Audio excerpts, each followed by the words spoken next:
Guys আসসালামু আলাইকুম, কেমন আছেন আপনারা সবাই? আমরা ভালো আছি। দেখেন আজকে শিম দিয়ে আলু দিয়ে ভাজি করব। তো দেখেন আজকে কি রান্না করতেছি, একটু করে আগর রাও রান্না করা আছে, একটু ডাইল রান্না করতেছি। এর জন্য কিন্তু আমি ডাইল পছন্দ করি না তেমন, কিন্তু আমার দুই ছেলে একটু ডাইল পছন্দ করে। এখানে ভাত হয়ে গেছে। তো দেখেন ভাত রান্না করা হয়েছে। দেখেন অনেক দোয়া ফল আমার ডেক্সি 100 হয়ে গেছে, দিতে পারি নাই, শরীর একদম অসুস্থ। আর তাসিন সিয়ামর অসুখ, তো এই জন্য বাড়িতেও যাওয়া হয় নাই। দেখেন ভিডিওটা দেখতে থাকুন, যদি ভালো লাগে লাইক কমেন্ট শেয়ার দিবেন, পাশে থাকবেন, সাবস্ক্রাইব করে দিবেন, আর বেশি বেশি ভালোবাসা দিবেন, আর ভিডিও দেখতে থাকুন।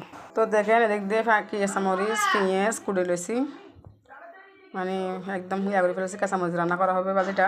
এখানে রসুন দিয়ে ফেলেছি, কাঁচা একটা রসুন কুচি দিছি। গাইস দেখেন বাজিগুলা সিম দিয়ে আজ বাজি করছি, কেমন হয়েছে বলবেন। কালারটা অনেক সুন্দর হয়েছে, মাশাআল্লাহ বলবেন সবাই। তো দেখেন এটা হচ্ছে যে ডাল রান্না করছে বাচ্চাদের জন্য, কালারটা মাশাআল্লাহ অনেক সুন্দর হয়েছে।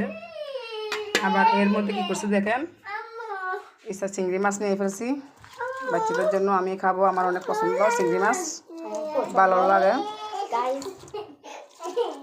তো দেখেন কেমন হয়েছে বলবেন, কিন্তু একটু ছোটো টাইপের আর কি, বড় করে নিতে পারি নাই, টাকা নাই এই জন্য, টাকা শর্ট। তো দেখেন আধা কেজি নিচে 200 টাকা দিয়ে। কমেন্টের মাধ্যমে জানাবেন বেশি হয়েছে কিনা।